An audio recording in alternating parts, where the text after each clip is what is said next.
My first reaction was desperation,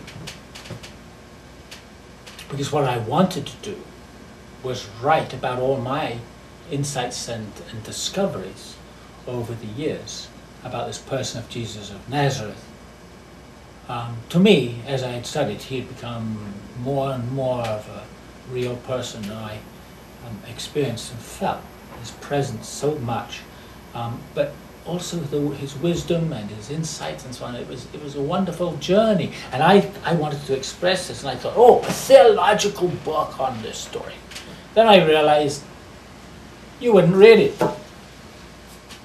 A few clergy might buy it, and they might read it, and if they did read it, they'd probably argue with me. So I thought, that won't work. And then I read Dan Brown's Da Vinci Code.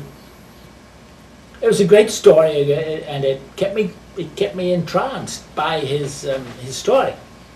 He's a great storyteller, but when it comes to theology, I despair. And it was in reading his book, I thought, you know, if he can write that with the little he understood and knew, what couldn't I do? And I thought, how about writing a book for modern people,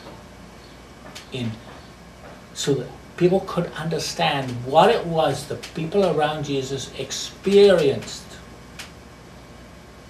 Because that's the evidence. That's what it's all about. What did they experience?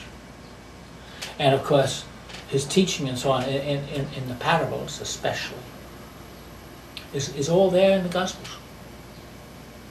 So long as you take away what the church has done over the last 2,000 years, but especially in the first 10, 15 years, 20 years, the spin that they put on those parables. And so it was a little bit of an archaeological dig for me. But putting it in terms of a novel was the means by which I could make it available to more people, and to make it an experience they could enter into, and for it to be their own. That's why I did that.